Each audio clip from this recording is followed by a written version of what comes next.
Hello जय हिंद नमस्कार दोस्तों, आप सभी का स्वागत है आपके अपने YouTube channel online GK free classes में। आज के इस क्लास में हम रेलवे ग्रुप डी परीक्षा 2025 के लिए छठा मॉडल पेपर लेकर आए हैं और इस छठे मॉडल पेपर के अंदर हम बहुत ही इंपॉर्टेंट क्वेश्चनों को कवर करेंगे। और मेरे भाई ये सभी क्वेश्चन आपके रेलवे ग्रुप डी एग्जाम 2025 के लिए इंपॉर्टेंट रहेंगे, इसलिए इस छठे मॉडल पेपर को आपको कंप्लीट देखना है और इस मॉडल पेपर के एंड में आपको बताना है कि आपके टोटल कितने क्वेश्चन सही होते हैं। और यदि आप इस चैनल से पहली बार जुड़े हैं तो चैनल को कर लीजिए सब्सक्राइब और बेल आइकन को प्रेस करना, ताकि ऐसी शानदार क्लास का नोटिफिकेशन आपको सबसे पहले देखने को मिले। तो चलिए शुरू करते हैं आज के इस छठे मॉडल पेपर को बिना देरी के।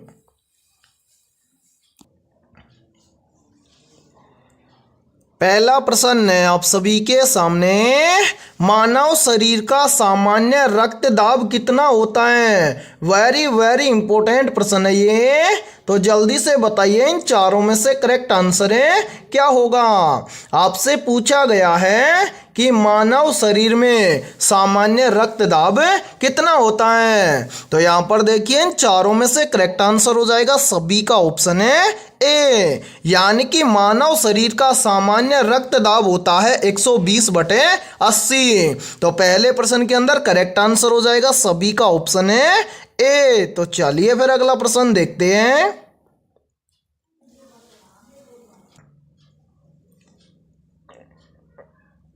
दूसरा प्रश्न है आप सभी के सामने, निम्न में से पारसेक किसकी इकाई है। ऑप्शन ए बल की, ऑप्शन बी है ऊर्जा की, ऑप्शन सी है कार्य की और ऑप्शन डी है दूरी की। तो यहाँ पर देखिए इन चारों में से करेक्ट आंसर हो जाएगा सभी का ऑप्शन है डी, यानी कि पारसेक दूरी की इकाई है। तो दूसरे प्रश्न के अंदर करेक्ट आंसर हो जाएगा सभी का ऑप्शन है डी। तो चलिए फिर अगला प्रश्न देखते हैं।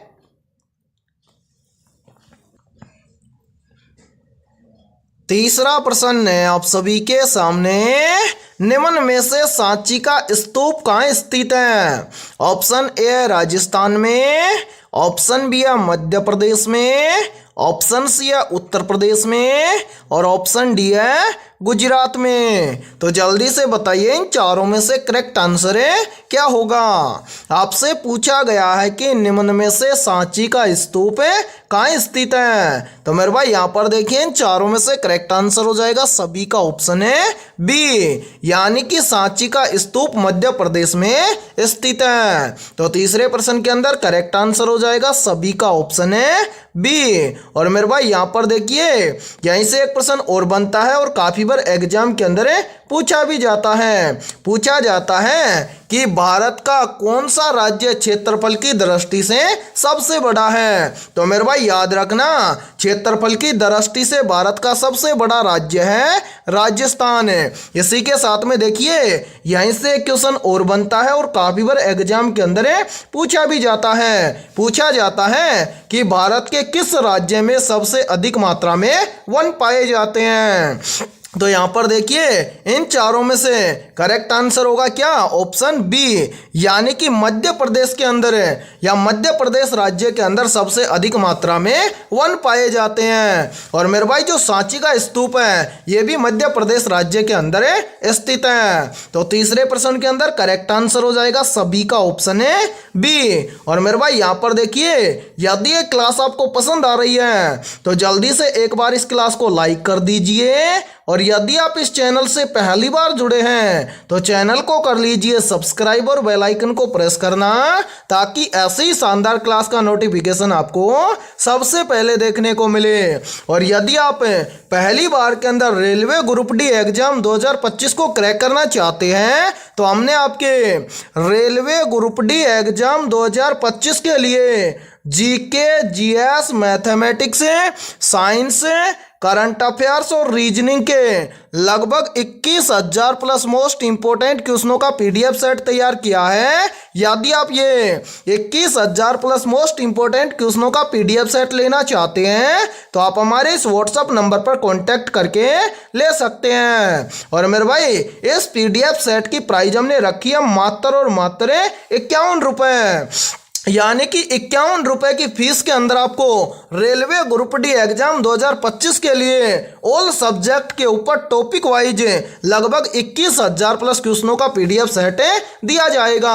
और मैं आप सभी को ये गारंटी देता हूं, यदि आप इन 21,000 प्लस क्वेश्चनों को अच्छे से तैयार कर लेते हो तो आप पहली बार के अंदर रेलवे ग्रुप डी एग्जाम 2025 को क्रैक कर जाओगे। तो मेरे भाई जल्दी से जाइए और इस व्हाट्सएप नंबर पर आप कॉन्टैक्ट करके इस पीडीएफ सेट को ले लीजिए और एग्जाम से पहले अपनी तैयारी को मजबूत बना लीजिए। और इसी के साथ में यदि आपको इन 21,000 प्लस क्वेश्चनों में से किसी भी क्वेश्चन के अंदर कोई भी डाउट हो तो आप उस क्वेश्चन का स्क्रीनशॉट लेके हमारे व्हाट्सएप नंबर पर शेयर कर देना, उस क्वेश्चन का सॉल्यूशन आपको मिल जाएगा। ठीक है, तो चलिए फिर अगला प्रश्न देखते हैं।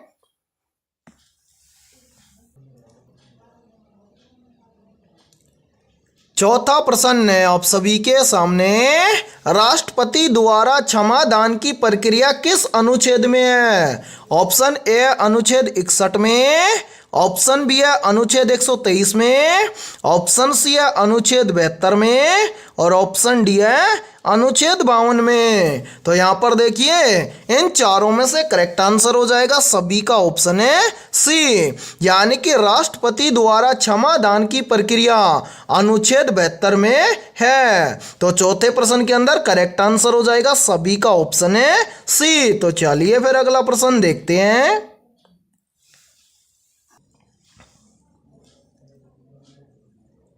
पांचवा प्रश्न है आप सभी के सामने, गौतम बुद्ध ने अपना पहला उपदेश कहाँ दिया था? ऑप्शन ए वाराणसी में, ऑप्शन बी है श्रावस्ती में, ऑप्शन सी है बोधगया में और ऑप्शन डी है सारनाथ में। तो जल्दी से बताइए इन चारों में से करेक्ट आंसर है क्या होगा?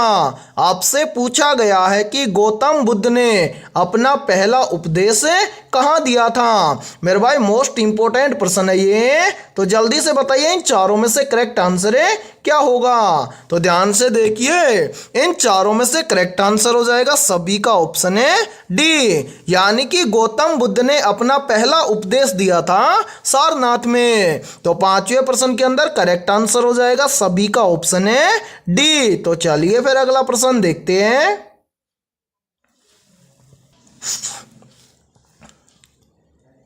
छठा प्रश्न है आप सभी के सामने, सफेद हाथियों का देश किसे कहा जाता है? ऑप्शन ए है भारत को, ऑप्शन बी है थाईलैंड को, ऑप्शन सी है श्रीलंका को और ऑप्शन डी है भूटान को। तो यहां पर देखिए इन चारों में से करेक्ट आंसर हो जाएगा सभी का ऑप्शन है बी, यानी कि सफेद हाथियों का देश कहा जाता है थाईलैंड को। तो छठे प्रश्न के अंदर करेक्ट आंसर हो जाएगा सभी का ऑप्शन है बी। तो चलिए फिर अगला प्रश्न देखते हैं।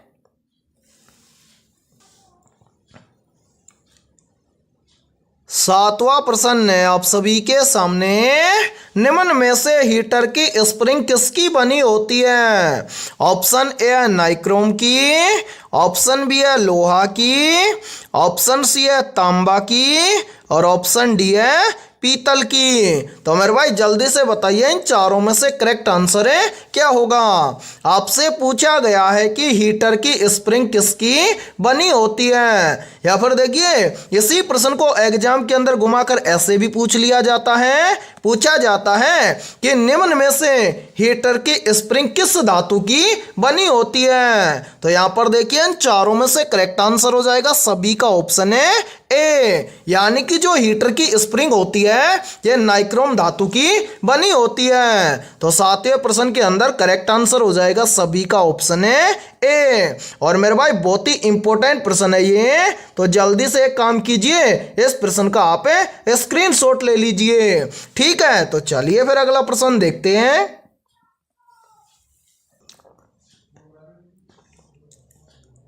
आठवां प्रश्न है आप सभी के सामने, सत्यशोधक समाज की स्थापना किसने की थी?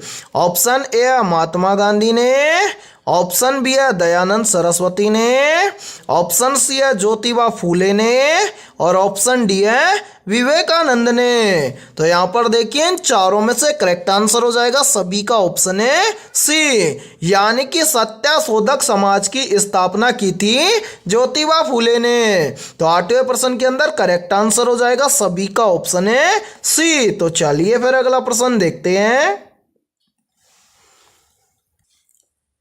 नौवां प्रश्न है आप सभी के सामने, मानव शरीर का सबसे व्यस्त अंग कौन सा है? तो यहां पर देखिए इन चारों में से करेक्ट आंसर हो जाएगा सभी का ऑप्शन है बी, यानी कि मानव शरीर का सबसे व्यस्त अंग है हृदय। तो नौवें प्रश्न के अंदर करेक्ट आंसर हो जाएगा सभी का ऑप्शन है बी। और मेरे भाई काफी बार देखिए एग्जाम के अंदर पूछा जाता है कि जो मनुष्य का हृदय होता है ये कितने कक्षों का होता है? तो याद रखना जो ये मनुष्य का हृदय होता है ये मेरे भाई 4 कक्षों का होता है। और इन 4 कक्षों में भी आप याद रखना 4 कक्षों में क्या क्या होते हैं? तो मेरे भाई 4 कक्षों में 2 तो होते हैं आलिंदे और 2 होते हैं नीलय, ठीक है। इसी प्रकार से देखिए यहीं से एक क्वेश्चन और बनता है और पूछा जाता है एग्जाम के अंदर कि नेत्र दान के समय नेत्र के किस भाग का दान किया जाता है? तो याद रखना नेत्र दान के समय नेत्र के कोर्निया भाग का दान किया जाता है, ठीक है। तो चलिए फिर अगला प्रश्न देखते हैं।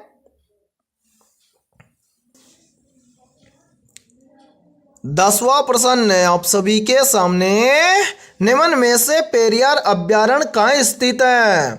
ऑप्शन ए है केरल में, ऑप्शन बी है असम में, ऑप्शन सी है पश्चिम बंगाल में और ऑप्शन डी है झारखंड में। तो यहां पर देखिए इन चारों में से करेक्ट आंसर हो जाएगा सभी का ऑप्शन है ए, यानी कि पेरियार अभ्यारण्य स्थित है केरल में। तो 10वें प्रश्न के अंदर करेक्ट आंसर हो जाएगा सभी का ऑप्शन है ए। और मेरे भाई यहां पर देखिए एक प्रश्न और बनता है यहीं से और बहुत ही इंपॉर्टेंट प्रश्न है ये, चाहे तो आप इस प्रश्न का स्क्रीनशॉट भी ले सकते हैं या फिर अपनी नोटबुक के अंदर नोट भी कर सकते हैं। काफी बार एग्जाम के अंदर पूछा जाता है कि काजीरंगा राष्ट्रीय उद्यान किस राज्य में स्थित है? तो मेरे भाई आप याद रखना काजीरंगा राष्ट्रीय उद्यान स्थित है असम राज्य में। और इसी के साथ में देखिए काफी बार एग्जाम के अंदर एक प्रश्न और पूछा जाता है, यहीं से पूछा जाता है कि एक सींग वाले गैंडे असम राज्य के किस उद्यान के अंदर या किस अभ्यारण्य के अंदर स्थित हैं? तो मेरे भाई याद रखना जो एक सींग वाले गैंडे हैं ये असम राज्य के अंदर जो स्थित काजीरंगा राष्ट्रीय उद्यान है इसके अंदर स्थित हैं। और 10वें प्रश्न के अंदर करेक्ट आंसर हो जाएगा सभी का ऑप्शन है ए। तो चलिए फिर अगला प्रश्न देखते हैं।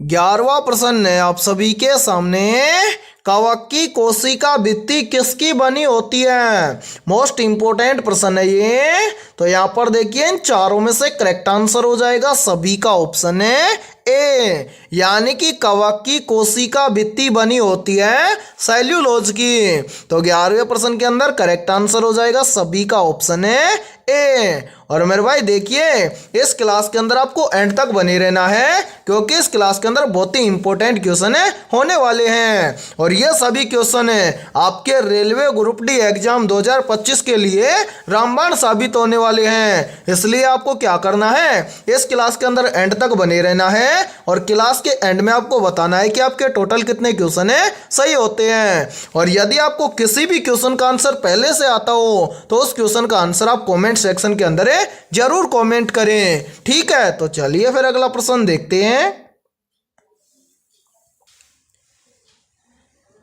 12वां प्रश्न है आप सभी के सामने, विश्व का सर्वाधिक दूध उत्पादन करने वाला देश कौन सा है? तो यहाँ पर देखिए इन चारों में से करेक्ट आंसर हो जाएगा सभी का ऑप्शन है सी, यानी कि विश्व का सर्वाधिक दूध उत्पादन करने वाला देश है भारत देश है। तो 12वें प्रश्न के अंदर करेक्ट आंसर हो जाएगा सभी का ऑप्शन है सी। और मेरे भाई यदि अभी तक आपने इस क्लास को लाइक नहीं किया है तो फटाफट से एक बार इस क्लास को लाइक कर दीजिए और आपके जितने भी दोस्त हैं रेलवे ग्रुप डी एग्जाम की तैयारी कर रहे हैं तो उनके पास भी इस क्लास को ज़्यादा से ज़्यादा शेयर करें और आपके व्हाट्सएप ग्रुप में भी इस क्लास को ज़्यादा से ज़्यादा शेयर करें ताकि हमें भी सपोर्ट मिल सके। ठीक है, तो चलिए फिर अगला प्रश्न देखते हैं।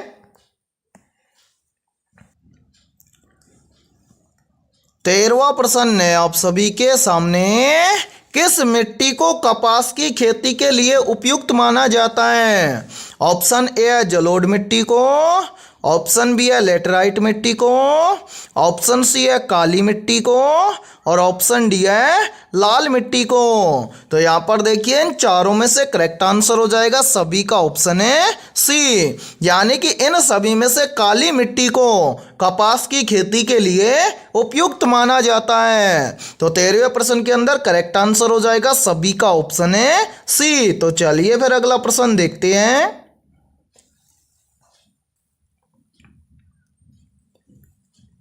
14वां प्रश्न है आप सभी के सामने। सरदार सरोवर बांध किस नदी पर बना है? ऑप्शन ए है ताप्ती नदी पर है, ऑप्शन बी है कृष्णा नदी पर है, ऑप्शन सी है नर्मदा नदी पर है और ऑप्शन डी है कावेरी नदी पर है। तो यहाँ पर देखिए इन चारों में से करेक्ट आंसर हो जाएगा सभी का ऑप्शन है सी, यानी कि सरदार सरोवर बांध बना हुआ है नर्मदा नदी पर है। तो 14वें प्रश्न के अंदर करेक्ट आंसर हो जाएगा सभी का ऑप्शन है सी। और मेरे भाई मोस्ट इंपोर्टेंट प्रश्न है ये, चाहे तो आप इस प्रश्न का स्क्रीनशॉट भी ले सकते हैं। तो चलिए फिर अगला प्रश्न देखते हैं।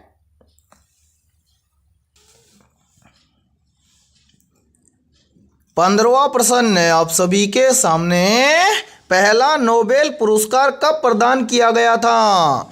ऑप्शन ए है वर्ष 1895 में, ऑप्शन बी है वर्ष 1901 में, ऑप्शन सी है वर्ष 1915 में और ऑप्शन डी है वर्ष 1920 में। तो यहाँ पर देखिए इन चारों में से करेक्ट आंसर हो जाएगा सभी का ऑप्शन है बी, यानी कि पहला नोबेल पुरस्कार प्रदान किया गया था वर्ष 1901 में। तो 15वें प्रश्न के अंदर करेक्ट आंसर हो जाएगा सभी का ऑप्शन है बी। और मेरे भाई देखिए इस क्लास के अंदर बहुत ही इंपॉर्टेंट क्वेश्चन होंगे, इसलिए इस क्लास को आपको क्या करना है, कंप्लीट देखना है। और आपके जितने भी दोस्त हैं ग्रुप डी एग्जाम 2025 की तैयारी कर रहे हैं तो उनके पास भी इस क्लास को ज़्यादा से ज़्यादा शेयर करें। ठीक है, तो चलिए फिर अगला प्रश्न देखते हैं। 16वां प्रश्न है आप सभी के सामने। जैन धर्म का संस्थापक किसे माना जाता है?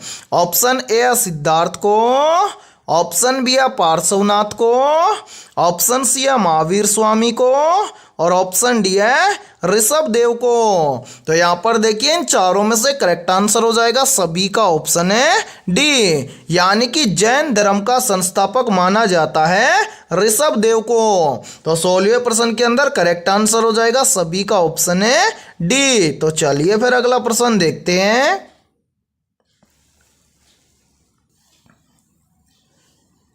17वां प्रश्न है आप सभी के सामने। मोहिनी अट्टम किस राज्य का लोक नृत्य है? मोस्ट इंपोर्टेंट प्रश्न है ये, तो जल्दी से बताइए इन चारों में से करेक्ट आंसर है क्या होगा। आपसे पूछा गया है कि मोहिनी अट्टम किस राज्य का लोक नृत्य है। तो यहाँ पर देखिए इन चारों में से करेक्ट आंसर हो जाएगा सभी का ऑप्शन है बी, यानी कि मोहिनी अट्टम केरल राज्य का क्या है, लोक नृत्य है। तो 17वें प्रश्न के अंदर करेक्ट आंसर हो जाएगा सभी का ऑप्शन है बी। तो चलिए फिर अगला प्रश्न देखते हैं।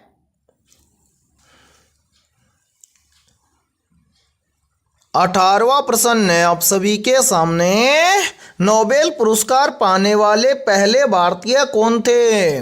Option A Mother Teresa, option B Rabindranath Tagore, option C है सीवी रमन और ऑप्शन डी है अमर्त्य सेन।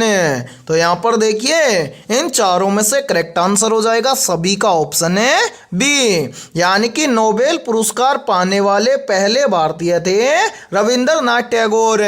तो 18वें प्रश्न के अंदर करेक्ट आंसर हो जाएगा सभी का ऑप्शन है बी। और मेरे भाई यहाँ पर देखिए आप सभी के लिए बहुत ही इंपॉर्टेंट सूचना है, यदि आप पहली बार के अंदर रेलवे ग्रुप डी एग्जाम 2025 को क्रैक करना चाहते हैं तो हमने आपके रेलवे ग्रुप डी एग्जाम 2025 के लिए ऑल सब्जेक्ट के ऊपर टॉपिक वाइज लगभग 21,000 प्लस मोस्ट इंपोर्टेंट क्वेश्चनों का पीडीएफ सेट तैयार किया है। यदि आप ये 21,000 प्लस मोस्ट इंपोर्टेंट क्वेश्चनों का पीडीएफ सेट लेना चाहते हैं तो आप हमारे इस व्हाट्सएप नंबर पर कांटेक्ट करके ले सकते हैं। व्हाट्सएप नंबर है 7374826893। ये हमारा व्हाट्सएप नंबर है। इस व्हाट्सएप नंबर पर आप कांटेक्ट करके इस पीडीएफ सेट को ले सकते हैं। और मेरे भाई इस पीडीएफ सेट की प्राइस हमने रखी है मात्र और मात्र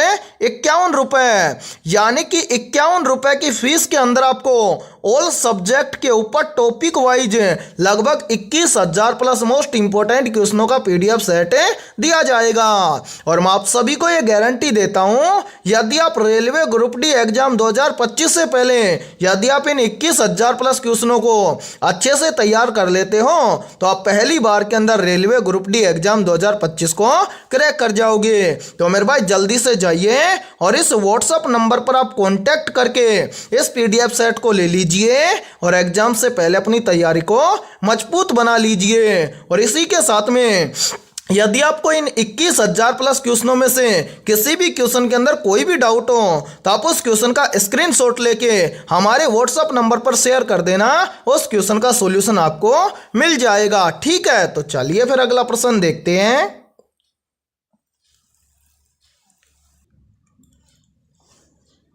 19वां प्रश्न है आप सभी के सामने, महमूद गजनवी ने सोमनाथ मंदिर को कब लूटा था? तो यहां पर देखिए इन चारों में से करेक्ट आंसर हो जाएगा सभी का ऑप्शन है सी, यानी कि महमूद गजनवी ने सोमनाथ मंदिर को लूटा था 1025 ईस्वी पूर्व। तो 19वें प्रश्न के अंदर करेक्ट आंसर हो जाएगा सभी का ऑप्शन है सी। तो चलिए फिर अगला प्रश्न देखते हैं।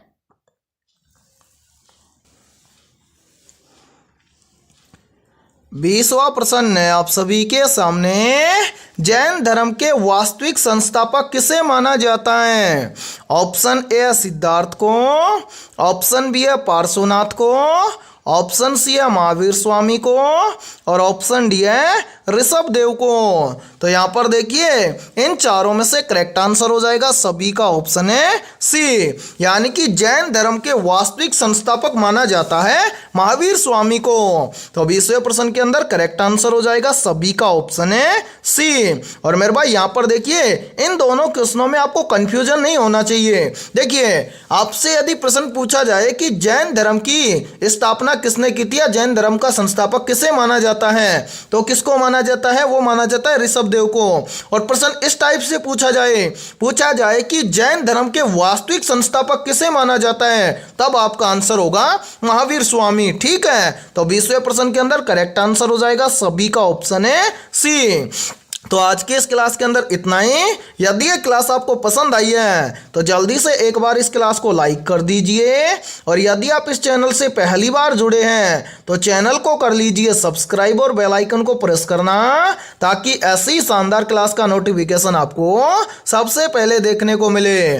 और आज की इस क्लास के अंदर हमने 20 बहुत ही इंपॉर्टेंट क्वेश्चन करवाए हैं। तो इन 20 में से आपके कितने क्वेश्चन सही हुए हैं सभी को कॉमेंट सेक्शन के अंदर कॉमेंट करके बताना है। और जिन भी अभ्यर्थियों के इन 20 में से लगभग 18 प्लस क्वेश्चन सही हुए हैं तो समझना उनकी तैयारी बेहतर है। तो फिर मिलते हैं ऐसे बेहतरीन क्वेश्चनों के साथ सुबह 11 बजे।